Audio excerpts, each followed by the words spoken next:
Olá, olá. Uma boa noite para os alunos que estão conosco aqui ao vivo, alunos e professores da Escola Bíblica. Bom dia para você que está acompanhando a nossa escola na estreia, agora às 9 horas da manhã.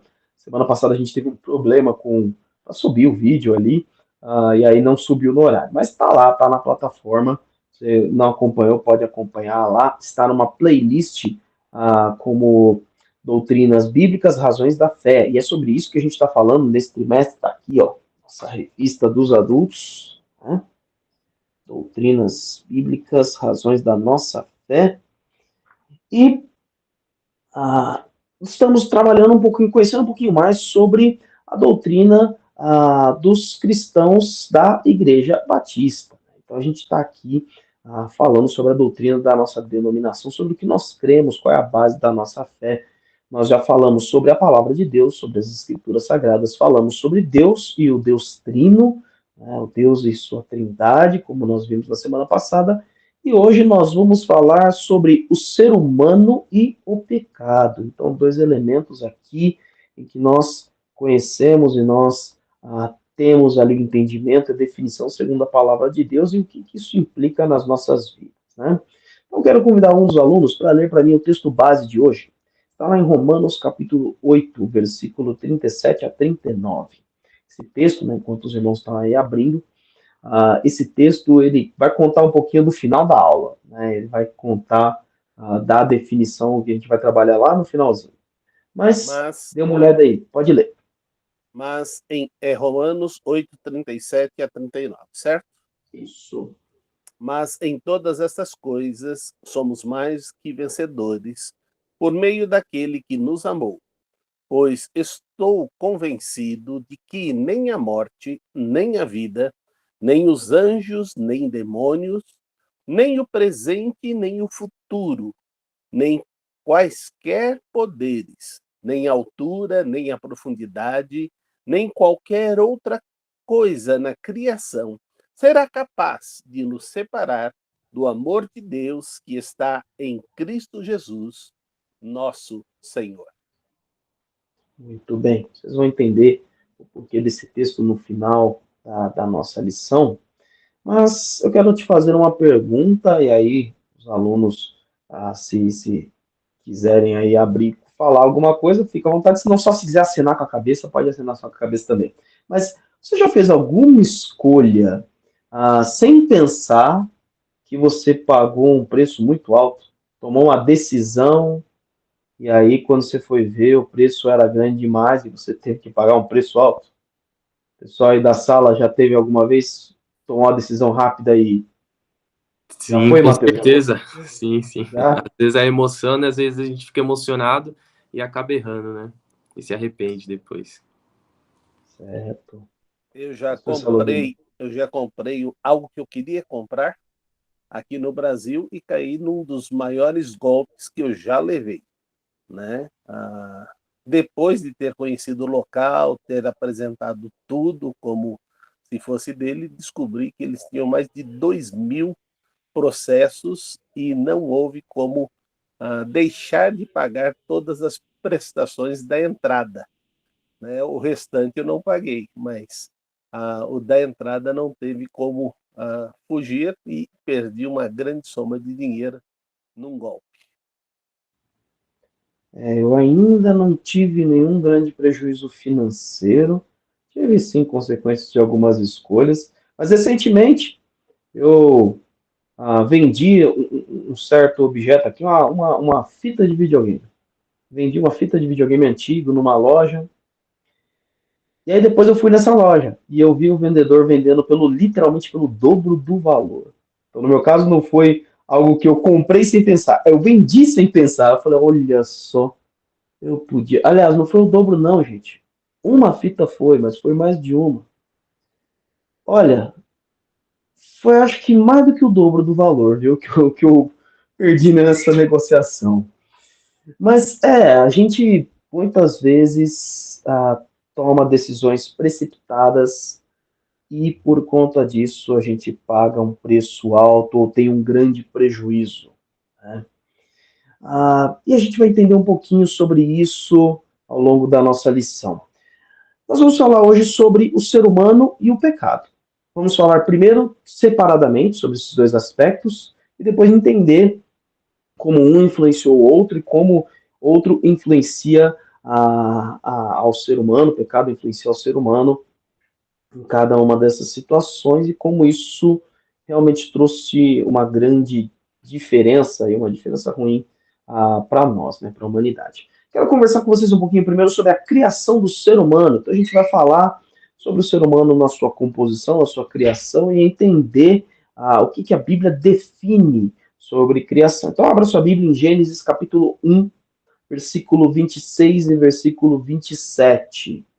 Gênesis 1, 26 e 27. E aí outro aluno, então um abre nesse texto, outro aluno vai ler diretamente na sequência para mim, Gênesis 2, 7. Tá? Então, o primeiro vai ler Gênesis 1, 26 e 27, e o segundo vai ler Gênesis 2, 7. Pode abrir o microfone e pode ler.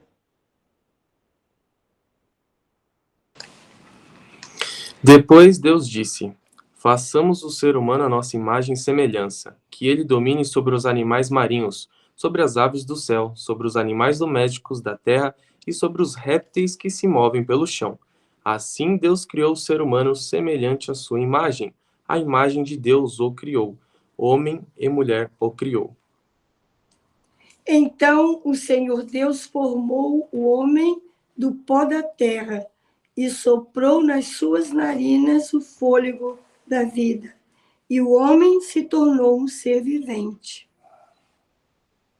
Muito bem, muito bem. Então nós temos aqui a formação do ser humano. Nós cremos que o ser humano ele é formado por Deus.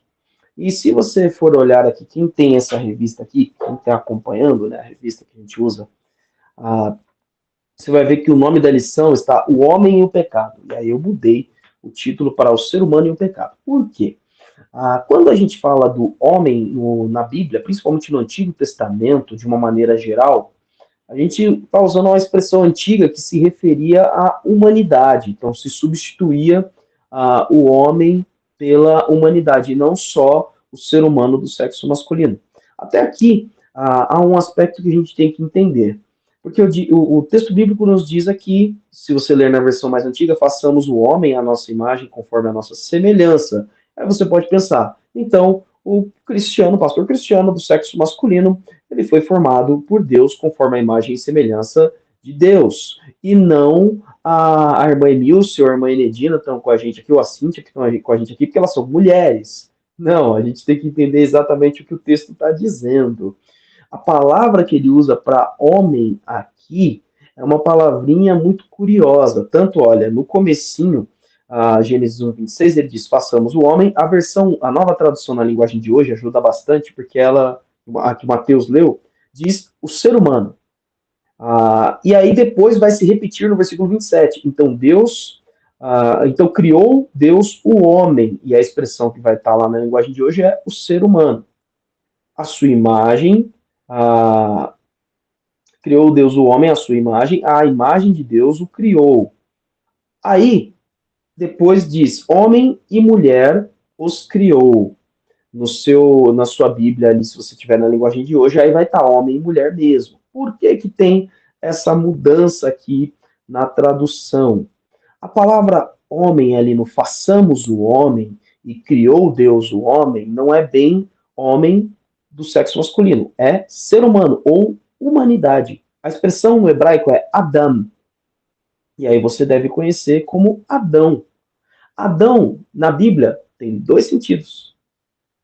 Adão, no capítulo 2, é o nome do homem que é criado por Deus, do primeiro homem, mas também significa humanidade ou ser humano.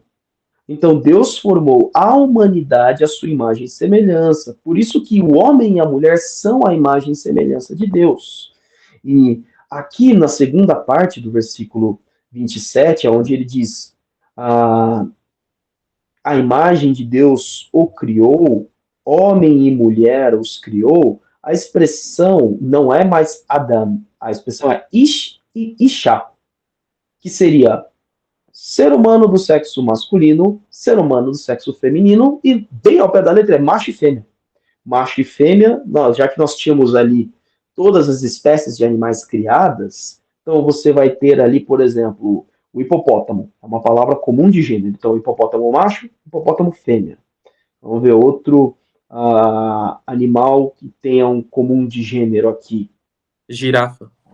A girafa. A girafa ainda é o gênero feminino. Girafa macho, girafa fêmea. Obrigado. Estou tentando lembrar aqui a minha filha Rebeca já me falou uns 10 aqui, né? Mas é mais ou menos dessa forma que o texto original está. Então, ele formou ali o ser humano macho, o ser humano fêmea, o homem e a mulher, certo? Então, a primeira coisa que a gente tem que entender, você é a imagem e semelhança de Deus. Ué, mas espera aí, Deus é metade homem e metade mulher? Não. A imagem e semelhança de Deus, ele não está falando de uma imagem física. Por quê? Se você abre a sua Bíblia, em João 4, 24, por exemplo, Jesus vai dizer que Deus é espírito. E importa que os seus adoradores o adorem em espírito e em verdade.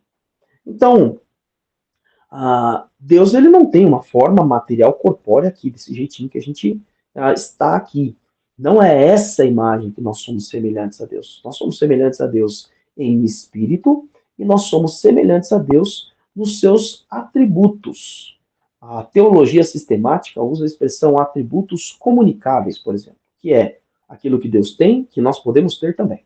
Então, Deus é amor, e nós temos a capacidade de amar. Deus, ele é bom, e nós temos a capacidade de exercer a bondade.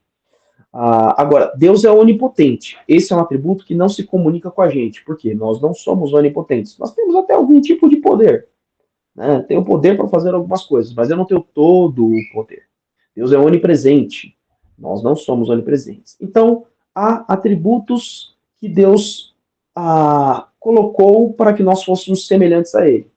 Então, por exemplo, capacidade de amar, capacidade de exercer a bondade, a capacidade, no princípio, a gente até vai entender isso, no princípio, capacidade de eternidade, isso é resgatado depois, assim, como Deus é eterno nesse sentido, entre outros atributos ali que Deus tem, que nós podemos também exercer dos mesmos atributos. Então, é isso que nós somos, a imagem e semelhança de Deus.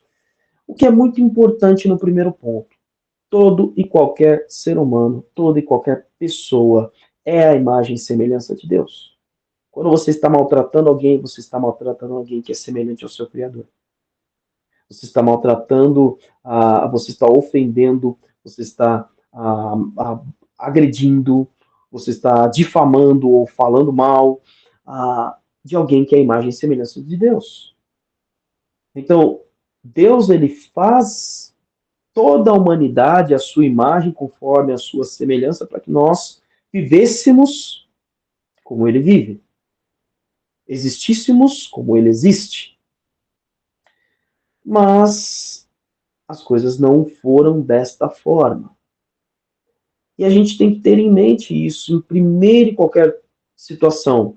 Aquela pessoa erra, aquela pessoa peca, aquela pessoa faz o mal, alguns fazem muito o mal, mas eles ainda são a imagem e semelhança do Criador. Significa que é possível resgatar esta imagem e semelhança.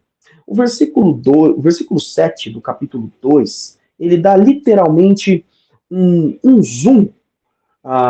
Então, você tem ali, por exemplo, Gênesis 26 e 27, que fala sobre a formação do homem e da mulher. E você tem, então, esta criação, mas não tem os detalhes de como Deus formou. O capítulo 2, ele conta os detalhes. Então, é mais ou menos, olha, deixa eu abrir um grande parêntese, e aí você tem o capítulo de número 2, falando como que foi a formação do homem, como foi a formação da mulher, ali no 6º dia da criação, que é o que conta o capítulo 1. E ele diz, então, que aí aqui sim é o homem Adão, né? Aqui é Adão, é o homem do sexo masculino. Então ele diz que Deus formou do pó da terra e soprou sobre as narinas o fôlego de vida. E o homem se tornou um ser vivente. Isso é totalmente diferente do restante da criação. Toda a criação foi criada pela palavra de Deus. Haja, exista. E as coisas foram existindo, surgindo ali conforme a ordem de Deus. Mas com o ser humano Deus faz diferente. Deus, ele escolhe não fazer pelo poder da sua palavra. Ele escolhe usar ali as suas mãos. Ué, mas Deus não é espírito? Como é que ele usa as mãos?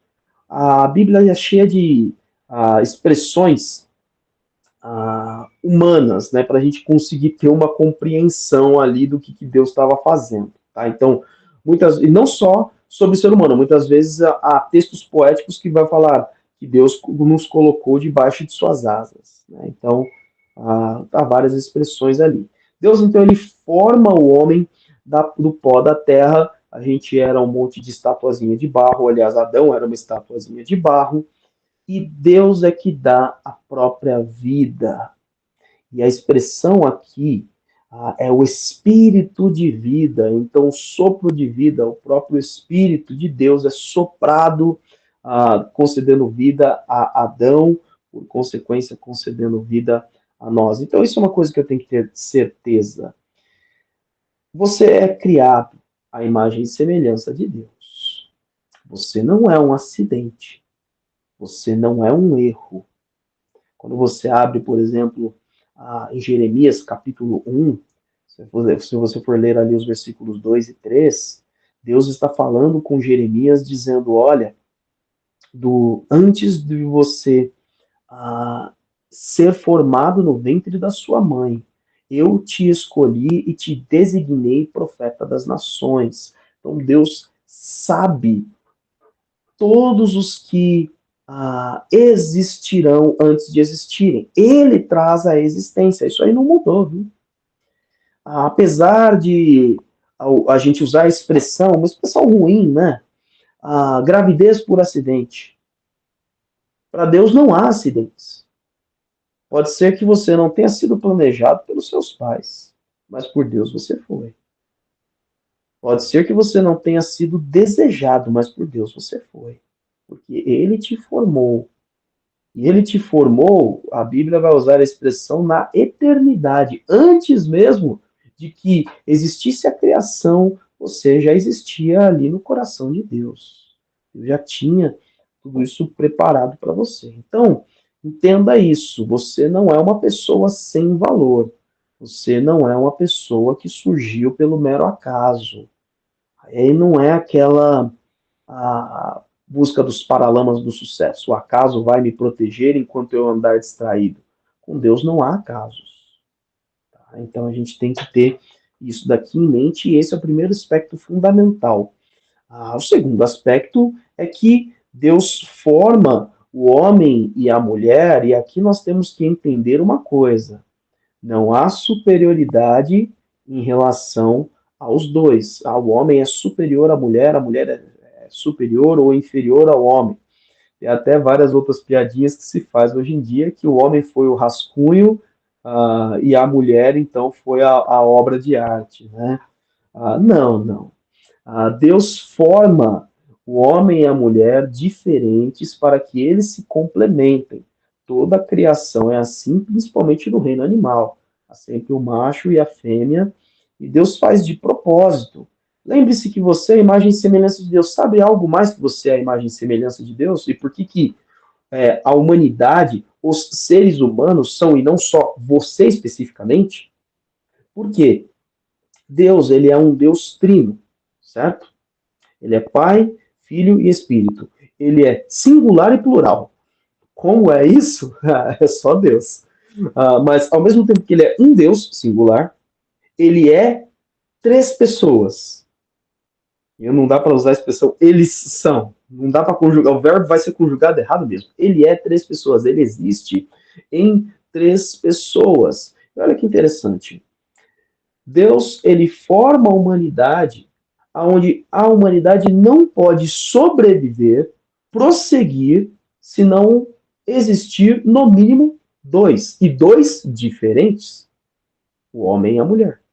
Então, nós também somos a imagem e semelhança de Deus na pluralidade. Eu tenho que ensaiar várias vezes para falar essa palavra. Na pluralidade, nós somos semelhantes a Deus também. Porque eu sem minha esposa não consigo progredir na raça humana. O homem sem a mulher, só existiria Adão. Supondo que não existisse o pecado, mas se não existisse a mulher, só ia ter Adão até hoje. Adão e um monte de bicho. Adão e um monte de planta. Né? E Adão seria uma pessoa triste. Porque o texto bíblico diz, se você continuar lendo o capítulo 2, diz que ele não encontrou ninguém que o correspondesse, que o auxiliasse. Então, Deus ele nos faz semelhante a ele e não nos faz sozinho. Então, outra lição. Você é a imagem e semelhança de Deus, mas você não é a imagem e semelhança de Deus sozinho. Então, não ande só. Sabe o ditado, antes só do que mal acompanhado? Não, isso não vale para a Bíblia. Esse ditado não é bíblico, não foi tirado da Bíblia. Pelo contrário, nós não devemos, nós não podemos andar sós. Né? Nós não fomos formados para isso. Mas muito bem, tendo falado um pouquinho sobre a formação do ser humano, a gente tem que pensar um pouquinho sobre o propósito do ser humano. Então você tem as perguntas da ciência de séculos, né? De onde viemos, por que viemos e para onde vamos. Então, o ser humano ele sempre quer saber a origem das coisas, ele quer saber o destino das coisas e o propósito das coisas. Então, para que serve cada coisa? E isso não é diferente com a gente. Então, a gente quer falar um pouquinho agora sobre o propósito do ser humano. Antes da gente avançar, algum aluno quer fazer algum comentário, tirar alguma dúvida? Não? Vamos avançar.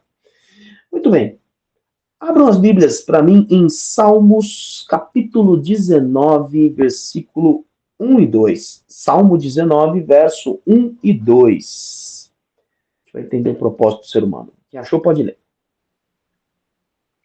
Os céus declaram a glória de Deus. O firmamento proclama a obra das suas mãos.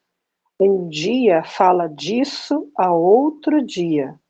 Uma noite o revela a outra noite. Toda a criação. Muito bem. A Dona Emilson está lendo uma parte do meu esboço, Dona Emilson. Presta atenção aí, Dona Emilson. Muito bem. Sabe quando você tem um roteiro e a pessoa está lá ensaiando? Aquela pessoa que vai participar do jogral. E é aquele que é mais ruimzinho, então ele lê ali a fala, ali depois lê. Agora eu saio de cena. E a pessoa fala, tem que sair de cena. O Dona Emilson fez isso aí. Mas o texto nos fala o seguinte, queridos, que nós fomos, aliás, toda a criação foi formada para a glória de Deus. Então, os céus declaram a sua glória. O firmamento é justamente a abóbada celeste, né? Então, a atmosfera anuncia a obra das tuas mãos.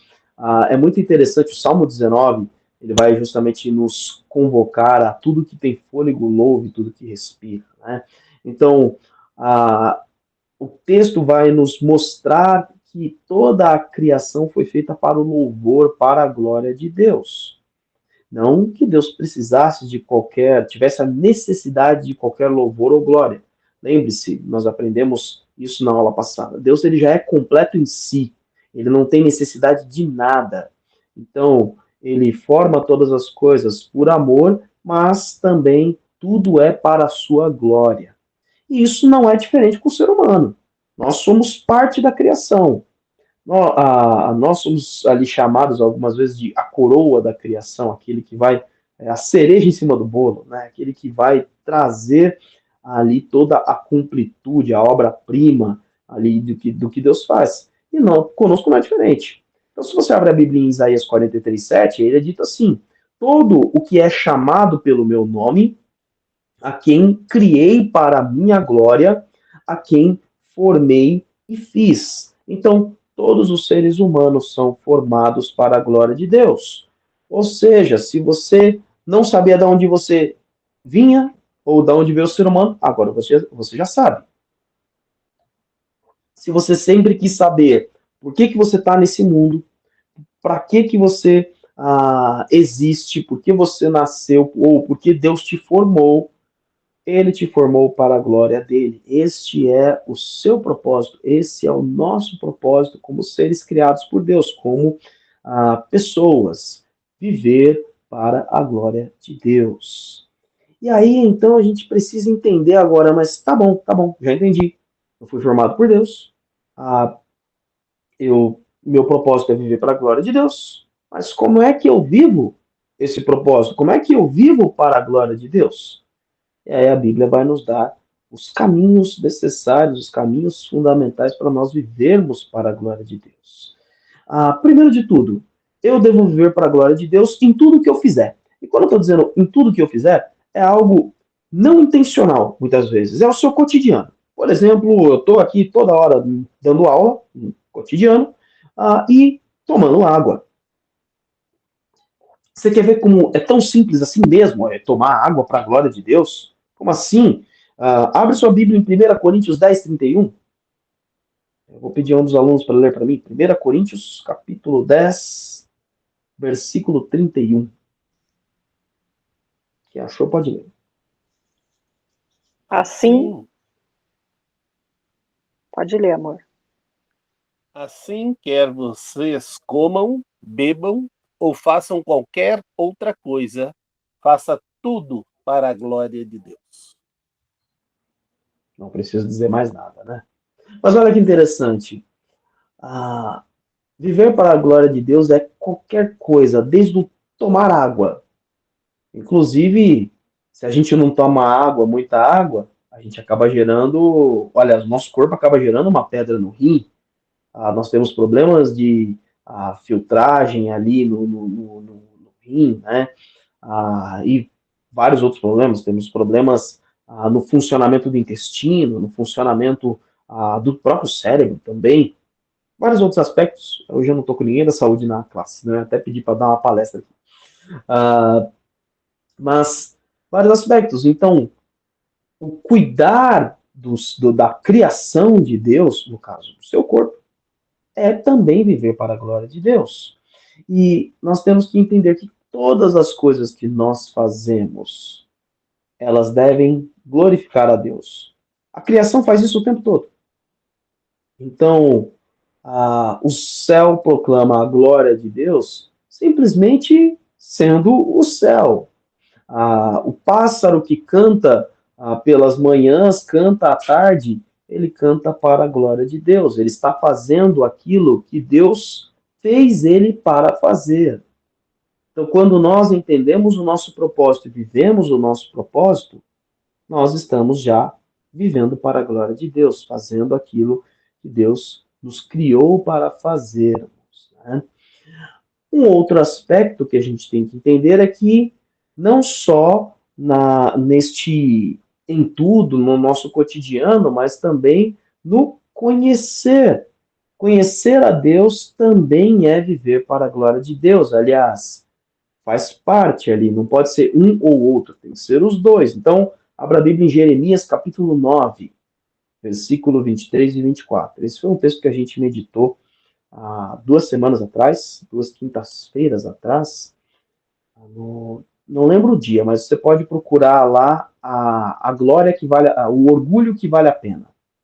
Então, depois dá uma pesquisadinha aí no nosso canal no YouTube, você vai achar essa reflexão só nesses 2 versículos. Quem achou pode ler para mim.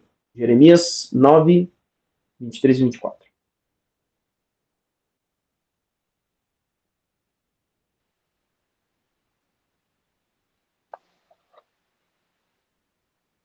Assim diz o Senhor: não se glorie o sábio em sua sabedoria, nem o forte em sua força, nem o rico em sua riqueza.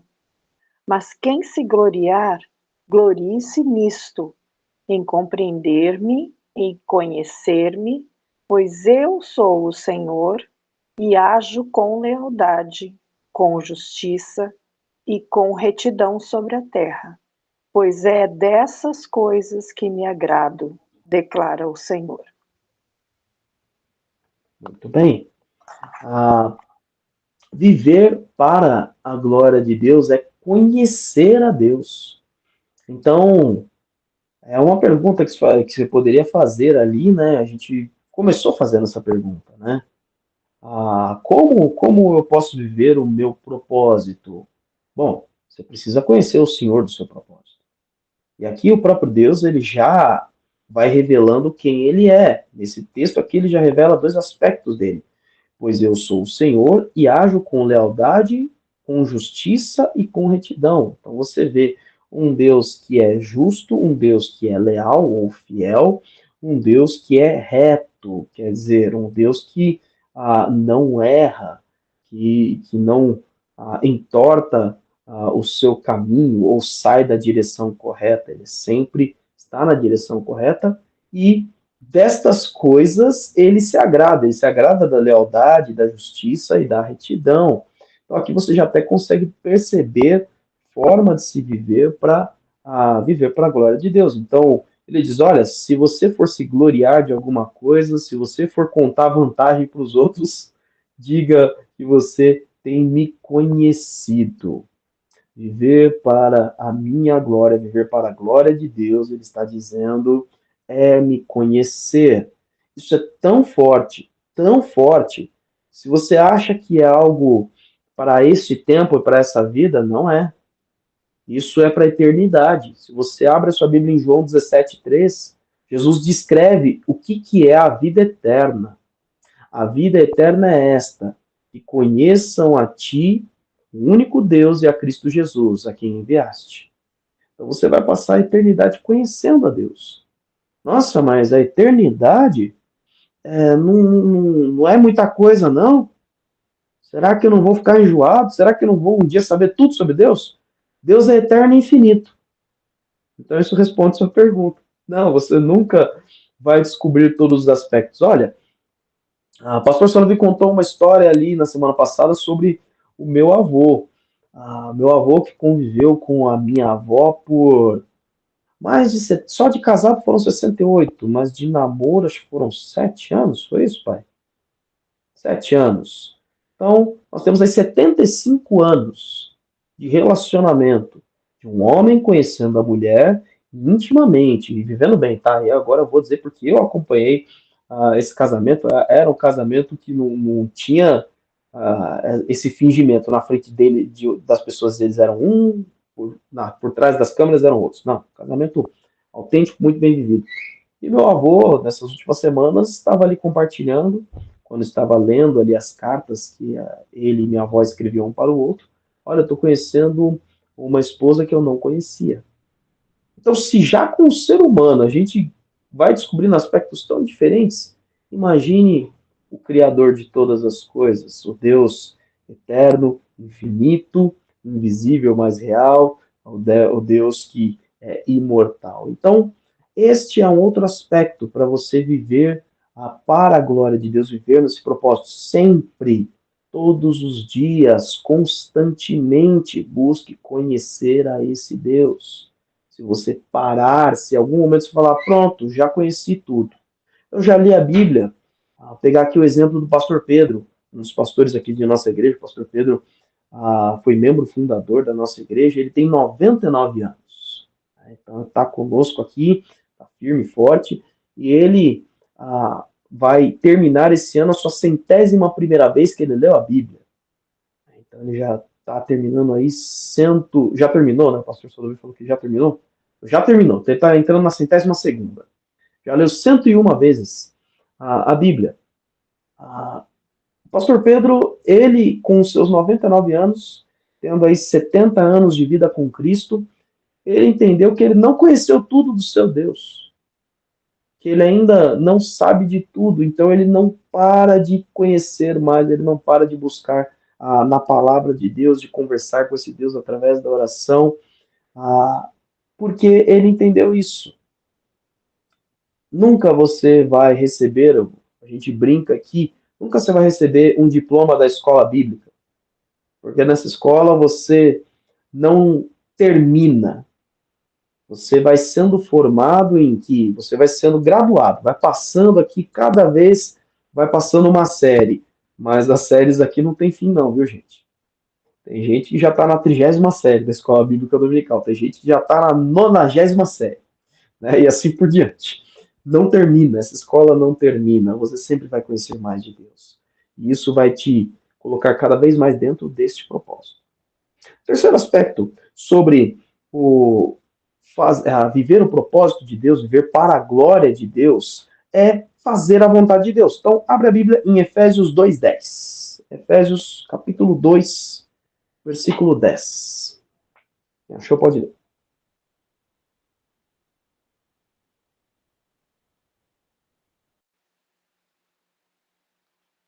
Porque somos criação de Deus, realizada em Cristo Jesus, para fazermos boas obras, as quais Deus preparou de antemão para que nós as praticássemos.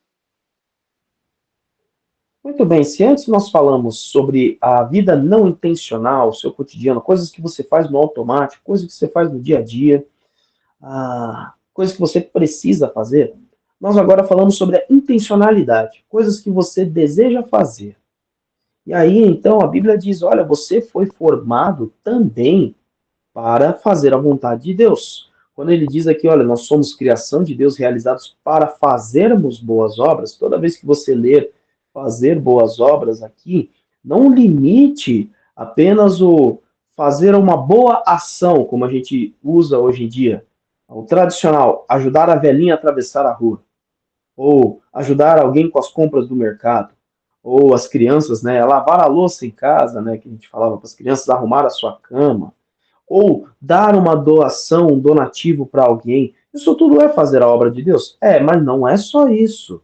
Quando ele está falando fazer as boas obras, é fazer tudo aquilo que Deus já planejou. E olha que interessante, Paulo diz, as quais Deus preparou de antemão para que nós as praticássemos. Então, somente. Desculpe. Então, Deus, ele, antes mesmo que você fosse alcançado por Jesus, antes mesmo de você ter nascido, Deus ele já preparou você para realizar as obras dele. Isso é uma coisa muito maravilhosa, gente. Sabe por quê? Isso quebra tanto o nosso orgulho. Sabe quando Jesus nos ensina de uma forma dura, ali dizendo, olha, você depois de ter feito tudo, considere-se servo inútil, porque não fiz mais do que aquilo que era esperado. Sabe por que disso? Porque Deus já tinha preparado você para fazer. A obra não era sua. A obra sempre foi do Senhor. Nós somos o martelo que martela o prego. Mas se o marceneiro, se o carpinteiro não pegar o martelo para utilizar, o instrumento não tem utilidade alguma, não tem valor algum, ele não funciona sozinho. Nós somos estes. Deus preparou tudo para que nós realizássemos a sua vontade. O apóstolo Paulo nos ensina em Filipenses capítulo 2, ele diz, é Deus que efetua tanto o querer quanto o realizar. Então é Deus que planta em nós a vontade e a possibilidade de fazer. Recentemente eu estava conversando com uma de nossas irmãs aqui, e tem surgido, nós temos trabalhado com pessoas com deficiência auditiva e surdos também, por enquanto apenas oferecendo ali a linguagem de sinais para o culto e para a escola bíblica presencial, e surgiu ali uma situação de um casal cego e surdo. E a estrutura para poder fazer com que eles participem das atividades da igreja é totalmente diferente. Usa a linguagem de sinais, usa braille, usa uma caixa de som para que eles percebam a música. E imediatamente eu pensei, nós não temos estrutura para atender. Mas algo que, conversando com esta irmã, nós ali entendemos, olha, se Deus colocar esta família no meio de nossa igreja, ele dá o querer, ele dá o realizar, ele vai dar as possibilidades. E eu falei, Senhor, são teus filhos, é a tua obra, se o Senhor quiser que nós participemos, se o Senhor vai dar desse privilégio, eu sei que o Senhor vai dar todas as ferramentas necessárias. Então, nós entendemos desta forma, e quando a gente entende isso, gente, isso é tão poderoso, porque você se torna um instrumento poderoso nas mãos de Deus. Você, em tudo o que fizer, de fato vai fazer tudo para a glória de Deus, porque você está entendendo. É sobre esse conceito de humildade que Jesus trabalha em meio às crianças, que Paulo trabalha também em Filipenses 2, onde eu entendo, olha, se não for o Senhor na minha vida, eu não consigo realizar nada. E aí você abre a sua vida para que Deus possa realizar tudo, e Deus vai fazer tudo através de você. Então, viver no propósito é fazer a vontade de Deus de maneira intencional aqui também, viver para a glória de Deus. Muito bem. Algum dos alunos quer comentar algo? Ou quer perguntar alguma coisa? Muito bem, queridos. Eu quero avançar então para a segunda parte da nossa aula. Nós vamos falar sobre o pecado. As consequências, a origem, a definição. Então, um dos alunos, abra para mim em 1 João, capítulo 3, versículo 4. 1 João, capítulo 3, verso 4, e nós vamos entender qual é a definição de pecado. O que é pecado, afinal de contas? Então, leia para mim aí. 1 João 3, 4. Achou, pode ler. Todo aquele que pratica o pecado transgride a lei. De fato, o pecado é transgressão da lei. Muito bem. Então, aqui está a definição do que é o pecado.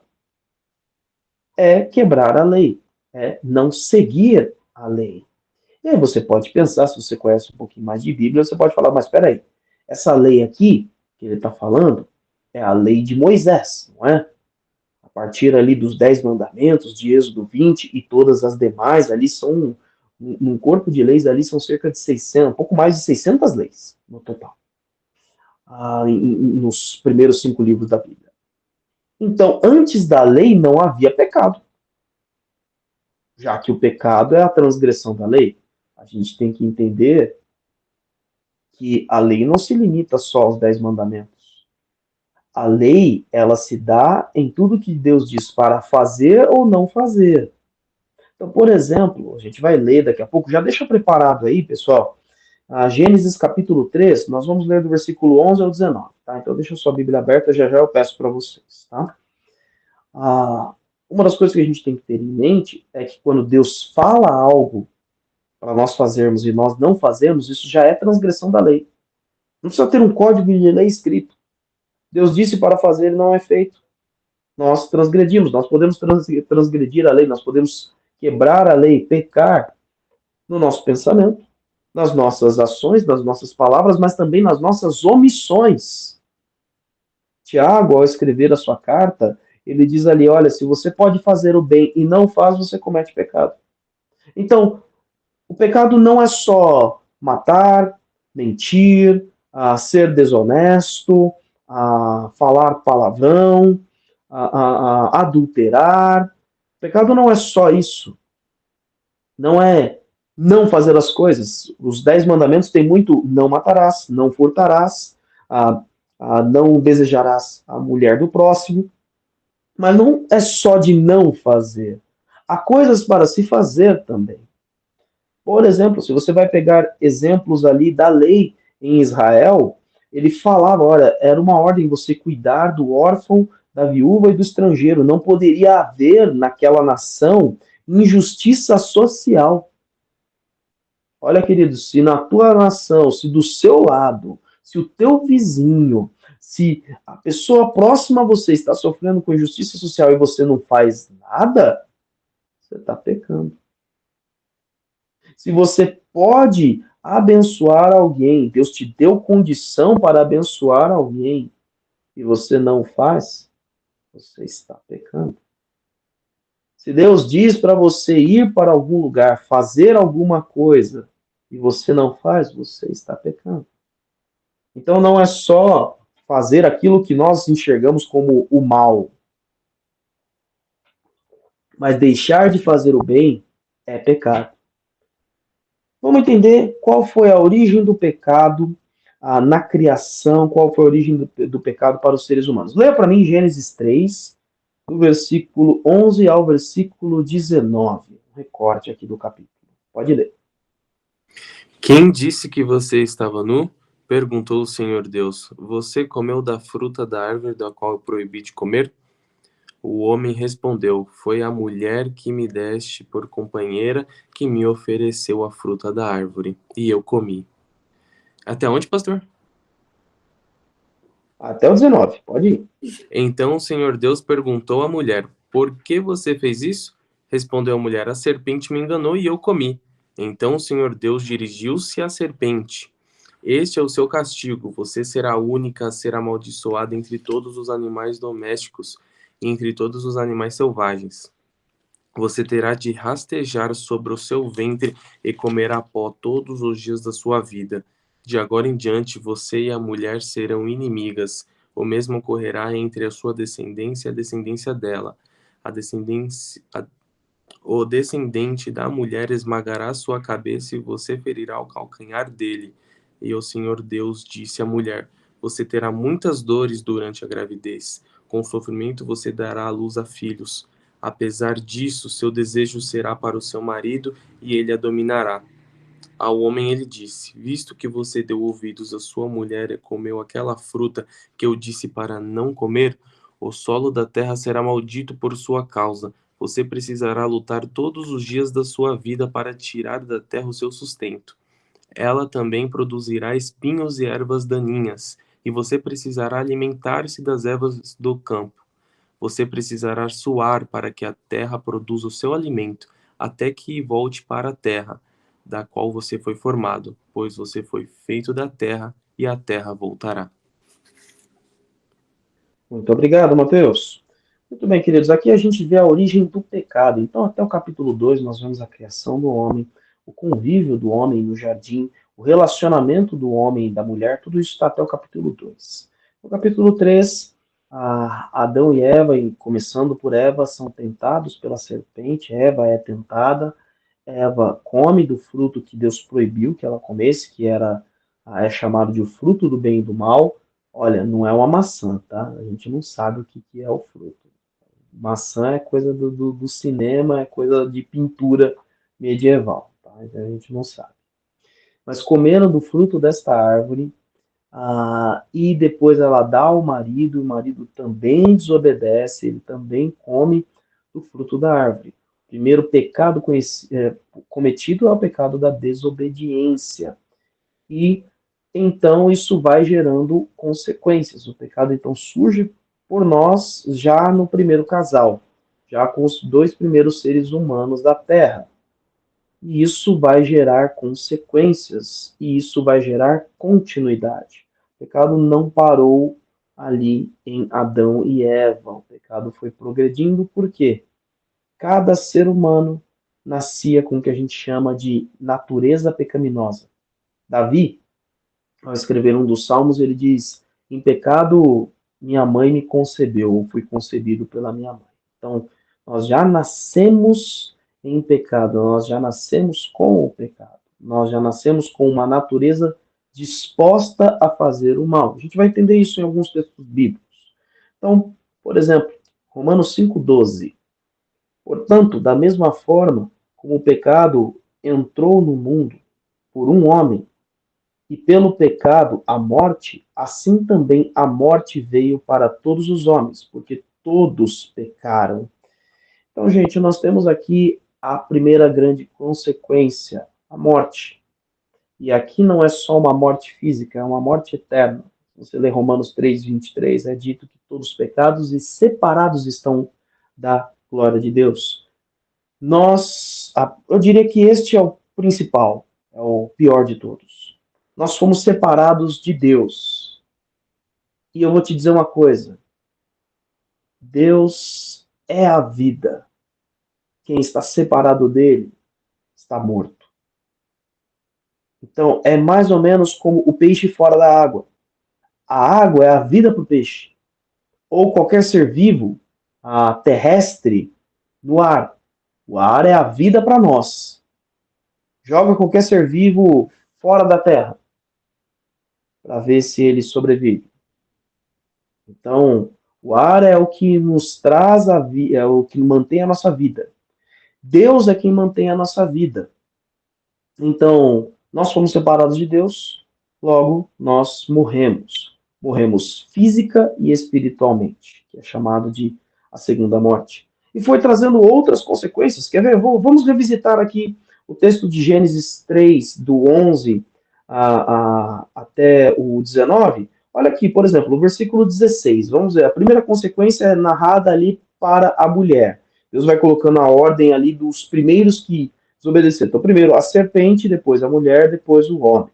Consequência para a mulher: multiplicarei grandemente seu sofrimento na gravidez, com sofrimento você dará à luz a filhos. Pensa aí, você, mamãe, que deu luz a um filho, pensa você dar trazer o filho à vida sem dor, ou com pouquíssima dor. Pois é, isso foi uma consequência do pecado. Houve algo pior. Ele diz: seu desejo será para o seu marido, e ele a dominará. Sabe por que isso é tão ruim? Porque Deus ele colocou o domínio, o poder de dominar na mão do ser humano. Quando você lê o versículo 28, aliás, 28 não, 26, Gênesis 1, 26, e também aí depois, logo 28, 26 diz: domine ele sobre, Gênesis 1, tá, gente? Domine ele sobre os peixes do mar, sobre as aves do céu, sobre os animais grandes de toda a terra e sobre todos os pequenos animais que se movem rente ao chão. Ou seja, Deus ele tem o domínio sobre todas as coisas. Lembra que nós fomos criados à imagem e semelhança dele? Ele nos deu o domínio sobre todos os animais. Pelo menos nós tínhamos.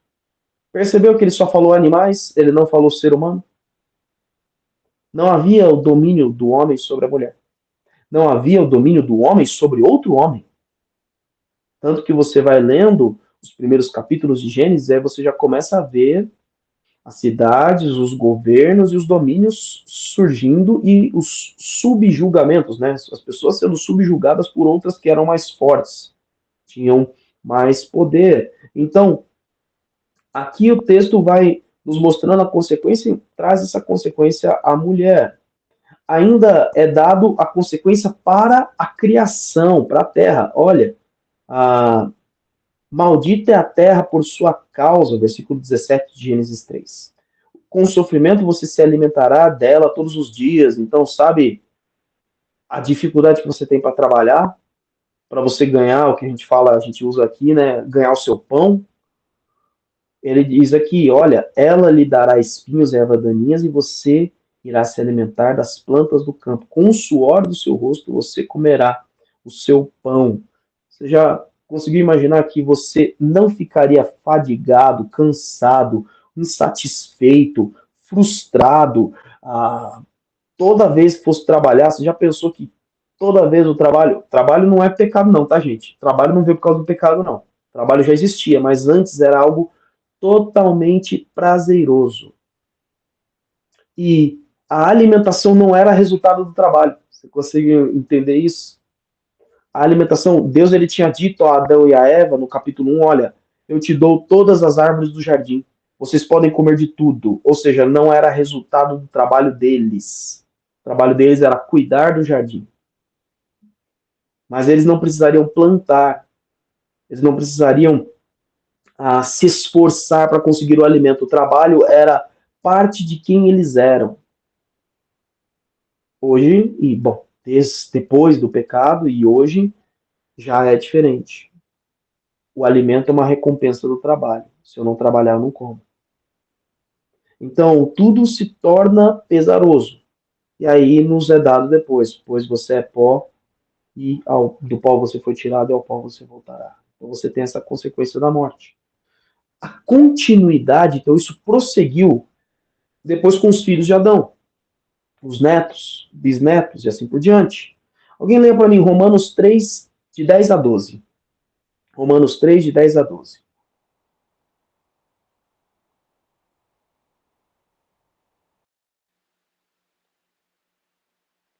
Como está escrito: não há nenhum justo, nenhum sequer. Não há ninguém que entenda, ninguém que busque a Deus. Todos se desviaram, tornaram-se juntamente inúteis. Não há ninguém que faça o bem. Não há nenhum sequer. Paulo está citando aqui um dos salmos, onde nos dá justamente isso. Tá, mas nós não temos a capacidade de fazer qualquer outra coisa que não seja pecar? Não, infelizmente não. Não há nenhum justo sequer, não há ninguém que busca Deus, não há ninguém que entenda. Não há ninguém, todos se desviaram e tornaram-se juntamente inúteis. Então, o pecado corrompeu a nossa vontade. Ele corrompeu os nossos desejos. Eu só desejo aquilo que de fato é mal, até quando parece bom. Quer ver uma coisa muito simples? Você deve desejar coisas muito boas para a sua família. A maioria das pessoas deseja. Não, eu quero coisas boas para os meus queridos, para as pessoas que estão ao meu redor.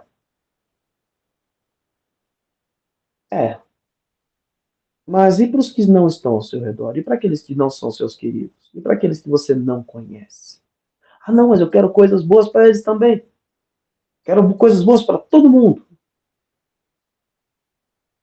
Legal, e quanto você trabalha para promover coisas boas para todo mundo? A gente fica criando justificativas para nós acharmos que somos bons ou merecedores de alguma coisa. A gente até usa a expressão, não, eu quero coisas boas para todo mundo que merece. Olha, você acertou em cheio, porque a Bíblia diz que ninguém merece. Então, nós temos que ter isso em mente. Essa é a continuidade do pecado. Essa é a consequência do pecado. Nós, infelizmente, não buscamos a Deus. Nós não fazemos aquilo que de fato é justo. Justo aos olhos de Deus, não justo aos nossos olhos. A gente tem que entender isso. A justiça que a Bíblia coloca é a justiça de Deus, não a minha justiça. Minha justiça é falha, a minha justiça é corrompida pelo pecado também. E aí, Paulo nos fala em Efésios como que é a nossa vida depois do pecado. É dito assim, Efésios capítulo 2, versículo, vou ler aqui, versículo 1, 2 e 3. Efésios 2, de 1 a 3. Diz assim: Vocês estavam mortos em suas transgressões e pecados, e nos quais costumavam viver, quando seguiam a presente ordem deste mundo e o príncipe do poder do ar, o espírito que está agora atuando nos que vivem na desobediência. Antigamente, todos nós também vivíamos entre eles, satisfazendo as vontades da nossa carne, seguindo os seus desejos e pensamentos. Como os outros, éramos por natureza merecedores da ira. Então, o que eu quero que você tenha em mente é o seguinte: o seu desejo só é bom se for o desejo de Deus. Se for a vontade de Deus. Ele diz, olha, nós vivíamos satisfazendo a nossa carne, a nossa humanidade e seguindo os nossos desejos e pensamentos. Então, se você não tem a mente de Cristo, como Paulo fala em Romanos 3, se você não tem os pensamentos do próprio Deus, se você e o Pai não são um, como Jesus afirma no Evangelho de João, não tem como você fazer algo que de fato seja bom, algo que de fato seja justo. E isso terminaria a nossa aula bem para baixo. Mas eu falei que Romanos 8, do 37 ao 39, era o começo da nossa aula. Então eu vou dar só uma palhinha de algumas outras aulas. A gente não vai falar sobre redenção, sobre salvação em tudo aqui, porque senão eu vou adiantar todo o conteúdo das próximas aulas, tá? Mas vou pedir a um dos alunos que leia para mim Romanos 5. Romanos 5, do 18 ao 19. Então abra aí seu microfone e leia para mim Romanos 5, 18 e 19. Consequentemente, assim como uma só transgressão resultou na condenação de todos os homens, assim também um só ato de justiça resultou na justificação, que traz vida a todos os homens.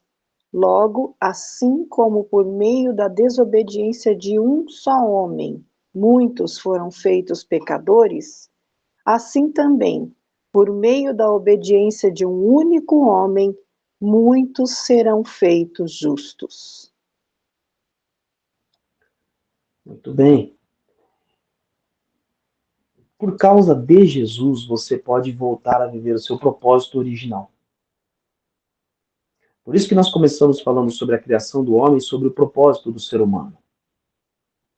Por causa de Jesus, você pode ser justificado, você pode ser chamado justo, você pode agora viver em obediência a Deus. Porque ele faz a reconciliação, a separação que o pecado trouxe, Jesus fez a ponte, Jesus agora nos colocou de volta em comunhão, em contato com Deus. Isso se você atravessou essa ponte. Sabe como é que você atravessa essa ponte? Entregando a vida a Cristo. Você já entregou a vida a Jesus? Você já declarou que Ele é o Senhor e o Salvador da sua vida? Você já aceitou a Jesus Cristo? É o que a gente usa a expressão se converteu a Cristo. Converter é mudar a direção. Você estava indo para a direção do pecado. Você decidiu mudar, voltar-se para Cristo. Fazer a conversão. Você voltou a sua vida para Cristo, então hoje você é salvo por Jesus, você é justificado por Cristo. Foi Ele que obedeceu, foi Ele que trouxe a vida e trouxe a justificação. Então hoje você vive, se entregou a vida a Jesus como um justo. Então hoje você tem condição, hoje você tem o poder de obedecer a Deus, porque hoje você porque agora você está ligado com Deus. A gente leu Efésios capítulo 2, se você ler o capítulo 1, finalzinho do capítulo, nos é dito que nós somos selados com o Espírito Santo. Então o Espírito Santo agora nos dá essa possibilidade de fazermos as obras de Deus.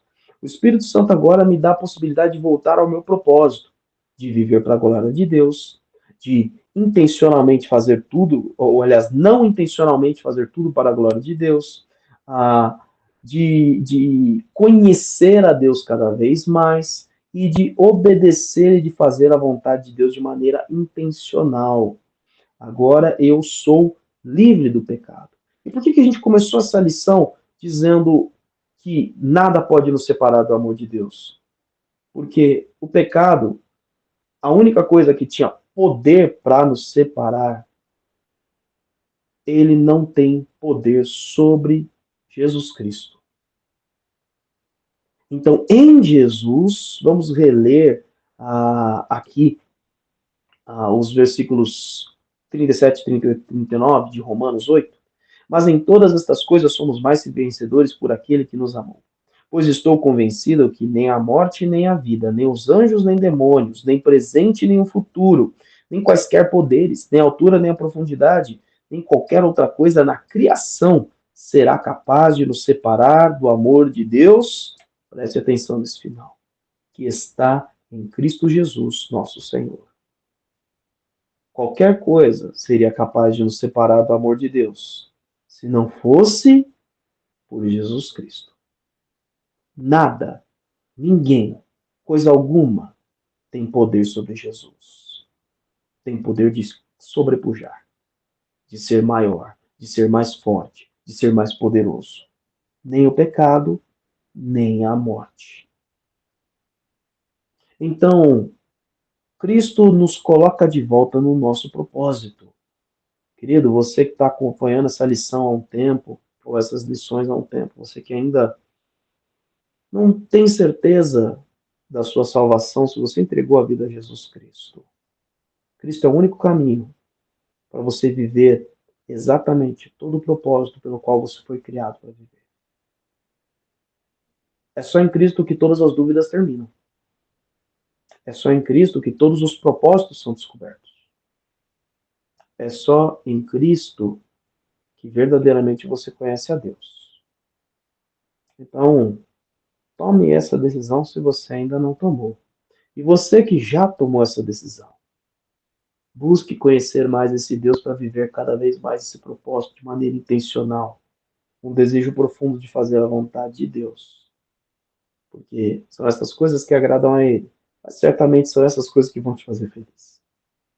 Deus abençoe sua vida. Quero agradecer a presença aí dos nossos alunos. Aí tivemos um número maior de alunos conosco hoje. Muito bom ter sempre os irmãos aqui conosco, os professores também. Esse domingo nós teremos aí uma escola bíblica dominical um pouquinho mais curta no presencial, porque vai ter café da manhã de Dia dos Pais. E para os dois pais que estão aqui nessa aula, eu e o pastor Salomão Júnior, a gente vai ter aí nosso tempinho, mas vai ter escola bíblica também. E quem ali eventualmente perdeu alguma coisa, pode acompanhar a versão completinha aqui no YouTube, tá bom? Nós que agradecemos, pastor Cristiano, pelos ensinamentos. Foi uma lição muito preciosa. E nesse café da manhã do Dia dos Pais, o grandfather também estará. O bispo Salomão Bernardo. Vai ter 3 gerações de pais lá. Sim, com certeza. Aliás, bom, você que está acompanhando agora na estreia, tem 3 gerações de pai agora, lá na igreja, aqui na igreja. Queridos, um abraço, que Deus os abençoe, uma boa semana. Você que acompanha ao vivo aqui, bom começo de semana para você, um bom domingo.